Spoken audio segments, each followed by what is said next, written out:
στήθος μας είναι διαχρονικό σύμβολο θηλυκότητας.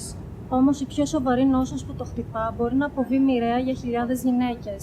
Η ψηφιακή μαστογραφία προσφέρει έγκαιρη διάγνωση και πρόληψη και πλέον προσφέρεται δωρεάν σε δημόσιους φορείς, καθώς καλύπτεται από τα ασφαλιστικά ταμεία. Η Σταματίνα Δεμήρη, ογκολόγος στο νοσοκομείο του Αγίου Σάβα, μας λύνει όλες τις απορίες για το πώς γίνεται.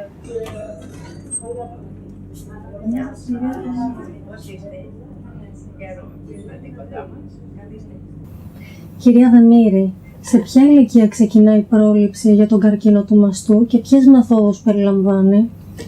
Συνήθως βάσει των ενδείξεων που μας δίνει το FDA από την Αμερική, η ηλικία που πρέπει να ξεκινάει μια γυναίκα να κάνει screening έλεγχο για τον καρκίνο του μαστού είναι η ηλικία των 40 ετών. Αλλά καλό είναι κάθε μια γυναίκα να προσπαθεί να ξέρει τι συμβαίνει στο οικογενειακό της περιβάλλον, τόσο από τη μεριά της μητέρας όσο και από τη μεριά του πατέρα.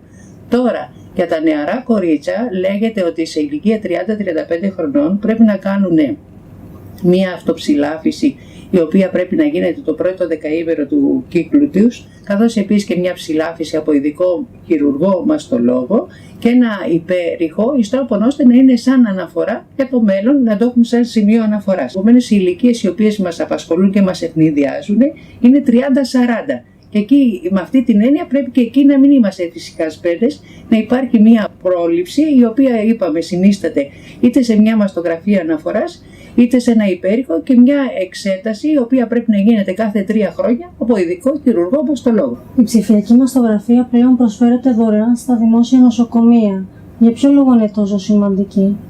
Είναι σημαντική γιατί έχει βρεθεί ότι αν κάνουμε μια μαστογραφία, ένα υπέρηχο και μια σωστή ψηλάφιση, μπορεί το 95% των γυναικών να σωθούν κάνοντας αυτή την προσέγγιση. Τα προτερήματα της ψηφιακής μαστογραφίας ποια είναι έναντι άλλων μεθόδων?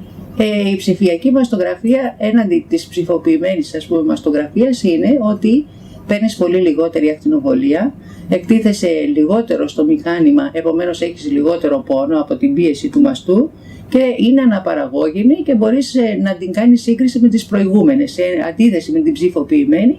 Πόσο ακριβής είναι η εξέταση?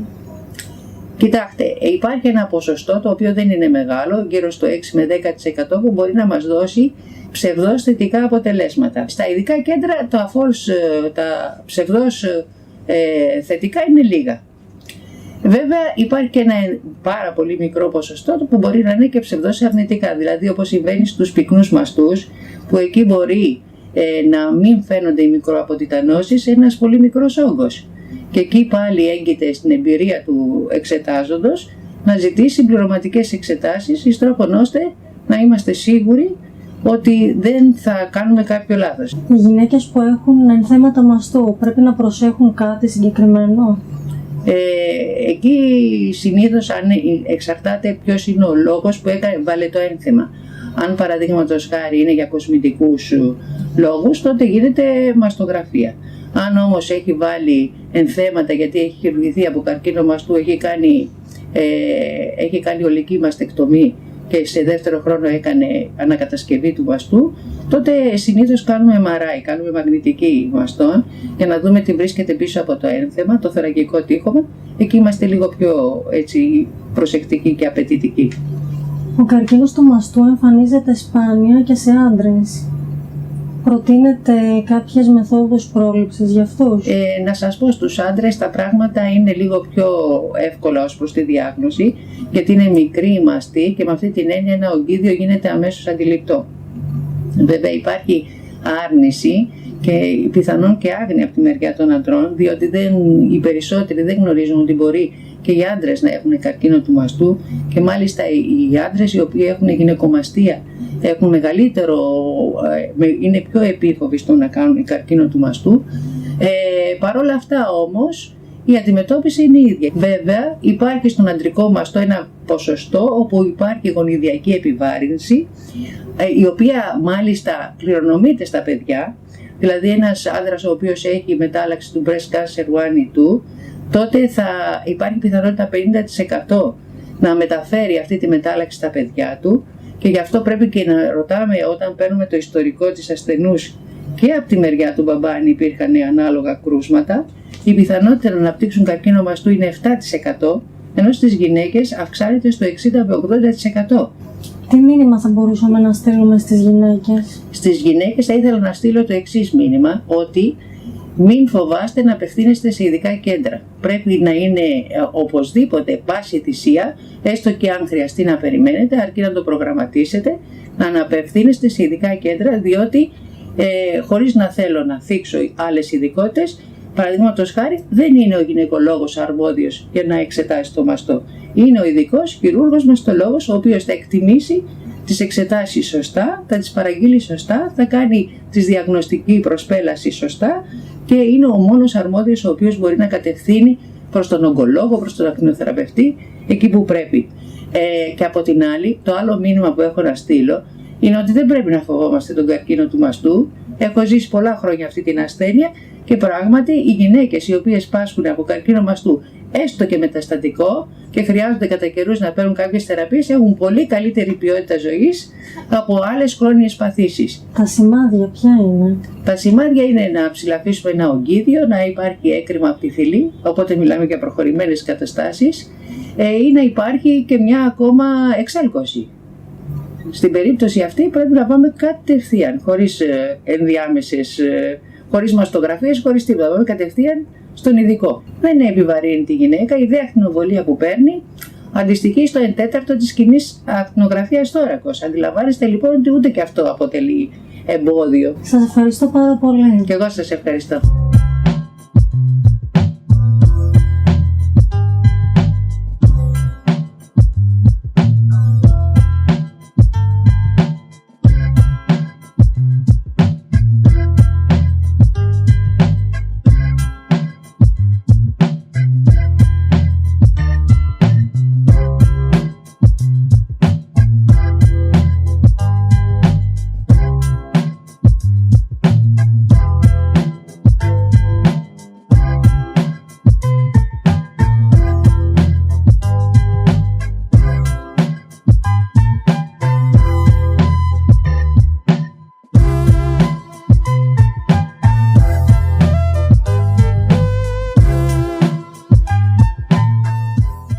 Λοιπόν, η μαστογραφία είναι εξέταση εκλογής για τον έλεγχο των παθήσεων του μαστού.